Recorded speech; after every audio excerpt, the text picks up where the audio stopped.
My name is Helen Collins and I'm 29 years old. I work at the local library in a quaint town that most people probably hadn't heard of. My life is simple, perhaps too simple for some, but it's mine. I've always been the quiet type, finding solace in books rather than in the noisy bustle of the outside world.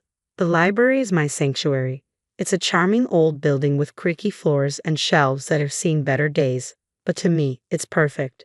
Every day, I unlock the doors at 8 a.m., turn on the lights, and inhale the comforting scent of books. It's a routine that never grows old. My parents passed away when I was young, and I was raised by my grandmother.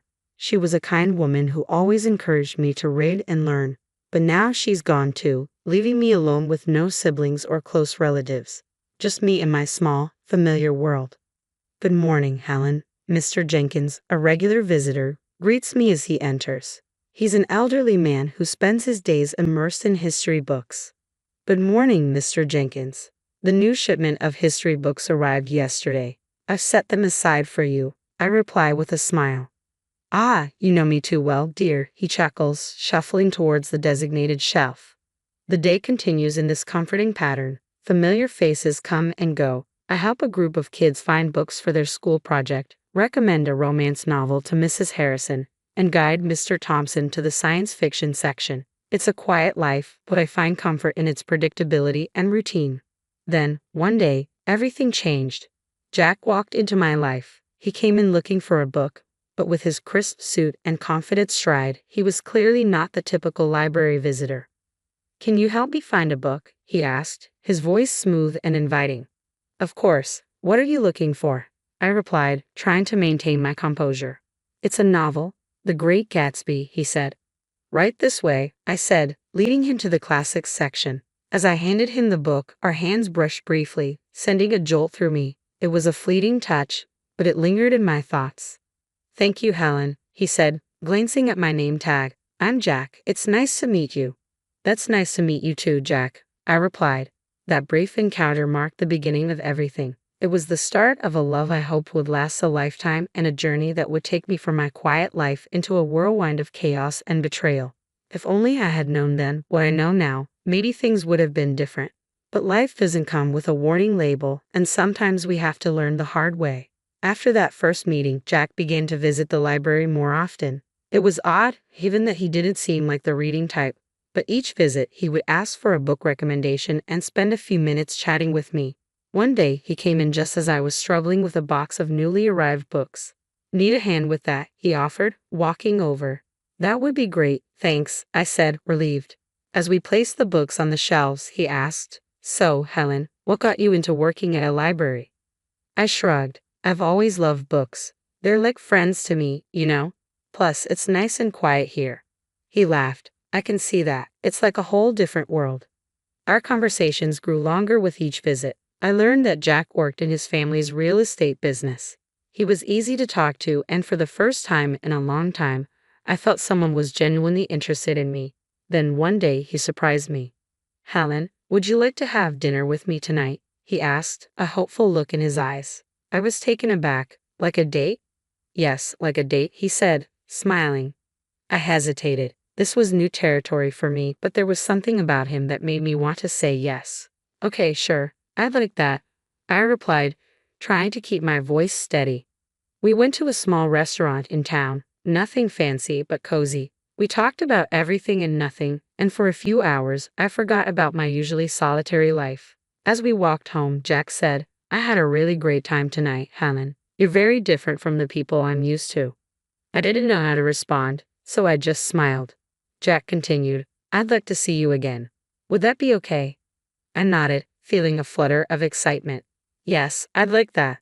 From then on, our meetings became more frequent. Jack would take me out to dinner, or we'd go for walks. For the first time, I felt like I was part of something bigger, a world beyond books and solitude. It wasn't long before I fell for him deeply. He was charming and attentive, making me feel special. So when he proposed, I didn't hesitate. I said yes. Looking back, I wish I had recognized the warning signs. I wish I had seen that his charm was merely a mask, concealing something much less pleasant. But love has a way of blinding you, making you overlook red flags. And I was utterly in love, or at least I thought I was. After Jack and I got engaged, things began to shift. It started with his parents. They never approved of me, deeming me unworthy because I didn't come from money. The first time I met them, it was clear they didn't like me. We were at their grand, opulent house, a stark contrast to my humble surroundings. Helen, this is my mother, Margaret, and my father, Richard. Jack introduced me. Nice to meet you, I said, forcing a smile. Margaret looked me up and down. So, you're the girl who works at the library? Yes, I am, I replied, feeling increasingly small under her scrutiny. Richard then added, Jack, couldn't you find someone more suitable? I felt like shrinking into the floor. The dinner was long and uncomfortable. They made it clear they thought I was beneath their son, but Jack defended me, which only made me love him more. Before our wedding, they insisted on a prenuptial agreement. They claimed it was just a formality. With little to lose, I agreed without making a fuss. After we married, I moved into Jack's house, which turned out to be his parents' house. They had given it to him as a wedding gift, but they acted like it was still their home. His parents would drop by unannounced and start giving orders. Helen, make us some coffee, Margaret would demand as soon as she walked in, and I would comply without protest. I didn't want to stir up trouble, so I kept quiet. One day, Margaret pointed to the TV and said, Remember, Helen, in case of divorce, you can't claim this. It felt like that with everything. They constantly reminded me that none of the house's belongings were mine. Jack began to change too. He wasn't the man I had fallen in love with. He started joining in on his parents' jokes about me. One evening, as I was trying to decide what to wear for a family event, I asked Jack for his opinion. This one makes you look less drab, he said, laughing. I was hurt. It felt like he was a different person around his parents. He no longer stood up for me. Instead, he laughed along with them. Living in that house became increasingly exhausting. I felt like an outsider, an unwelcome guest. I kept hoping things would improve, but they only worsened. The stress took a toll on me. I began having severe stomach pains that I tried to ignore until one day a collapse at the library. When I woke up in the hospital, the doctor told me it was stress-related. I spent several days there, and Jack didn't visit or even call. I felt utterly alone. Then, one day, a notary came to my room with surprising news. My great-aunt, whom I barely remembered, had passed away and left me her fortune, $30 million. I was stunned. I didn't know what to do with that kind of money, but suddenly, I wasn't just the poor girl from the library anymore. When Jack and his parents found out, they came to visit me, all smiles and sweetness. Darling, we're so happy for you, Margaret said, her voice oozing with false concern. Yes, we're a family. We should support each other, Richard added. I was skeptical. The change in their demeanor was too abrupt. After they left, I overheard them talking outside my room. They didn't realize I was listening. She's such a fool. Can you believe our luck? Jack laughed. We need to make sure she doesn't leave you, Jack. Maybe you should have a child with her. That will tie her down, Margaret suggested. I felt sick to my stomach. It was clear they didn't care about me. They just wanted my money. At that moment, I knew exactly what I had to do. I had to leave that house and those people behind. I was determined to take control of my life and no longer be their victim. I left the hospital with a clear plan in mind. When I returned home, Jack and his parents were there, putting on their best smiles and pretending to be the caring family they never truly were. Oh, Helen, we were so worried about you, Margaret said, her voice laced with feigned concern. I nodded in response but kept my words minimal. I needed to maintain a facade, not giving them any hint of my true intentions. Jack approached me, his curiosity barely concealed. So, when do you get the inheritance? He asked, his eagerness too apparent. I looked at him, the man I once thought I loved, and realized I didn't recognize him anymore. Soon, I replied, but it's not something you need to worry about. His smile faltered slightly, but he pressed on. But we're married, Helen. What's yours is mine, right? I forced a smile. Of course, darling. That night, I couldn't sleep. Their insincere voices, their greed, it all echoed in my mind and made me nauseous. I got up and started writing, pouring out all my frustrations and pain onto paper. It felt like a dam had burst, releasing years of pent-up emotions. The next morning, I met with a lawyer. I laid out everything that had happened and showed him the prenuptial agreement. His shock was evident. But he assured me, the agreement will protect you. You're doing the right thing. When I returned home, Jack and his parents were lounging in the living room. They looked up as I walked in. There she is, our brave girl, Richard said, his smile not reaching his eyes. I sat down, clutching my purse tightly. I have something to say, I began, causing them to focus on me with curiosity. I'm filing for divorce, I announced, my voice steady. The room fell silent. Margaret was the first to break the silence. What, you ungrateful little, she sputtered. Jack jumped to his feet. Helen, you can't be serious. We love you. Do you, Jack? I retorted. Because I don't feel loved. I feel used. Margaret's face turned red with fury. We'll sue you. We'll take half of your inheritance. I reached into my purse and pulled out a copy of the prenuptial agreement. Actually, you can't. This states that neither of us can claim the other's property in case of divorce. For the first time, they were left speechless.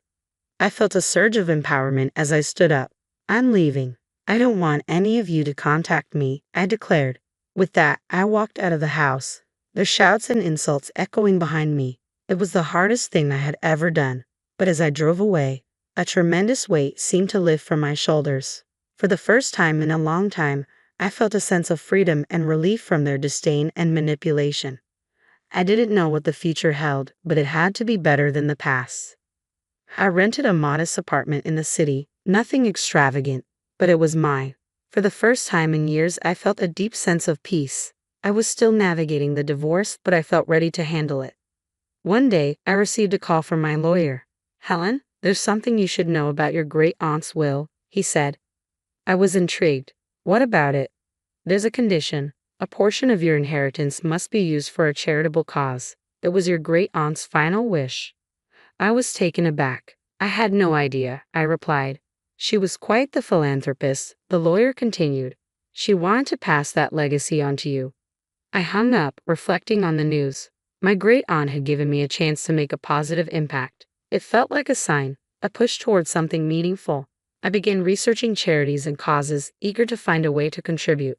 That's when I came across a small organization dedicated to helping women who were victims of domestic abuse.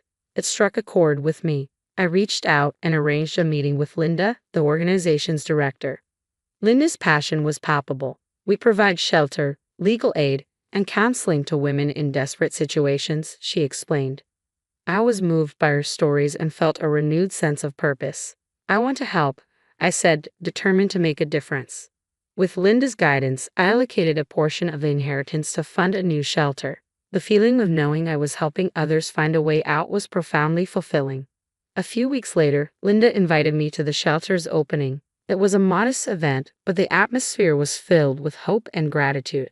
As I mingled with the attendees, I spotted a familiar face in the crowd. It was Sarah, an old colleague from the library. Helen, is that you? She exclaimed, surprised. Sarah, it's been so long, I said, embracing her. What are you doing here? I shared with her the story of the shelter and my involvement. Her eyes widened with admiration. That's incredible, Helen. I had no idea. It's a new chapter for me, I said, smiling. We spent the evening catching up, and it felt wonderful to reconnect with an old friend. As the event drew to a close, Linda approached me. Helen, I can't thank you enough. This shelter will change lives. And in that moment, I knew that I had found a new purpose, one that had been missing from my life for far too long. As I looked around at the faces of the women now finding refuge at the shelter, I felt a deep warmth in my heart, something I hadn't experienced in a long time. It was a comforting realization that this was the least I could do for those who needed it most. Each day at the shelter began to blend together, filled with rewarding work that gave me a newfound sense of purpose. Then, out of nowhere, my phone rang. The caller ID displayed a number I hadn't seen in a while. Jack's. My heart raced with a mix of emotions, but curiosity got the better of me. Hello, Jack, I answered, trying to keep my voice steady. Helen, I need to talk to you. Can we meet? It's urgent, he said, his voice tinged with desperation. Despite my reluctance, I agreed to meet him at a familiar coffee shop, hoping the neutral setting would give me strength. As I sat across from Jack, I noticed he looked different, defeated and almost pitiable. His eyes were filled with a desperate plea. Helen, I made a huge mistake. I want you back. I've realized how much you mean to me, he blurted out. I stared at him, feeling nothing but contempt. Why now, Jack? He sighed heavily. My parents controlled everything. They were the reason our marriage failed. I was weak, but I'm different now. A surge of anger rose within me. You blame your parents, but you stood by while they treated me like dirt. You laughed along with them. Jack reached for my hand, but I pulled away. Please, Helen, I know I was wrong. I've changed. I looked at him, seeing the shadow of the man I once loved but no longer felt anything for. Changed or not, it's too late. I feel nothing for you, nothing but contempt. His face fell, and for a fleeting moment, I saw the man I had married. But it was brief and quickly replaced by the reality of who he had become. I'm sorry, Jack. I've moved on. I have a new life now, a purpose. There's no place for you in it, I said firmly. He nodded slowly, a look of resignation settling on his face. I understand. I just had to try. Leaving the coffee shop, I felt a profound sense of relief. It was over, truly over. The next day, the shelter hosted an event to unveil a sculpture donated by a local artist. As I stood among those who supported and believed in me, I felt a deep sense of belonging. Sarah, my old colleague from the library, stood beside me. You've done something amazing here, Helen, she said with a smile. The artist revealed the sculpture, a figure of a woman reaching up towards the sky, symbolizing hope, strength, and new beginnings. The applause that followed filled the air, and for a moment, everything felt right in the world. Linda, who had been such a guiding force, came over to me. Helen, this is just the beginning. There's so much more we can do. I looked around at the faces filled with hope and knew she was right. This was my new beginning, and I was ready to embrace it fully. My life was now busy and fulfilling, with each day at the shelter bringing new challenges and rewards. My confidence grew, and for the first time in years, I felt in control of my own destiny. I even began taking self-defense classes, something I would have never imagined doing before. One day, as I was leaving the shelter, I noticed a car parked outside. It was my mother-in-law, Margaret. She stepped out as soon as she saw me. Helen, we need to talk, she said, her voice softer than I'd ever heard it before. I have nothing to say to you, Margaret, I replied firmly. Please, just hear me out. I've realized how wrong we were, she pleaded. I paused and looked at her. She seemed sincere, but I couldn't forget the past. What do you want, Margaret? I want to apologize, she said, her eyes glistening with tears. I treated you terribly. I've lost my son because of it, and I don't want to lose you too. You were like the daughter I never had. I felt a pang of sympathy, but I pushed it away. Margaret, you made my life a living hell. An apology won't change that. I've moved on, and I suggest you do the same. She reached out to me, but I stepped back. Please, Helen, I know I can't undo the past, but I want to make things right. I shook my head. It's too late for that. Goodbye, Margaret. As I walked away, I felt her gaze on my back but didn't look back. I had learned to stand up for myself, and there was no going back to the way things were.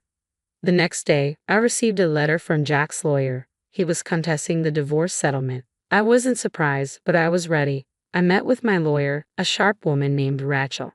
He's got no leg to stand on, Helen. The prenuptial agreement is clear. He's just trying to intimidate you, Rachel said confidently. I nodded. I'm not afraid of him anymore. Let's fight this. When the court date arrived, I walked in with my head held high. Jack was there with his lawyer, and for a moment, our eyes met. There was a fleeting glimpse of the old Jack, the one I had loved, but it vanished quickly. The judge listened to both sides and then made her decision. The prenuptial agreement stood, and Jack's claims were dismissed. I felt a surge of relief and triumph. After the court session, Jack approached me. Helen, I'm sorry. I was wrong, he said, his voice low. I looked at him, seeing the man I once loved but now felt nothing for. Goodbye, Jack. Take care of yourself. As I left the courtroom, I felt a sense of closure. That chapter of my life was finally over and a new one was just beginning.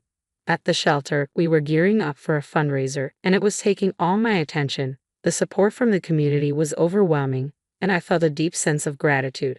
The night of the fundraiser arrived, and the place buzzed with energy. People from all walks of life had come to support our cause. As I looked around, I realized how far I had come, from a quiet, timid woman to someone who stood up for herself and others. You did it, Helen. This is amazing, Sarah said, coming up to me. I smiled. We did it, and there's so much more to do.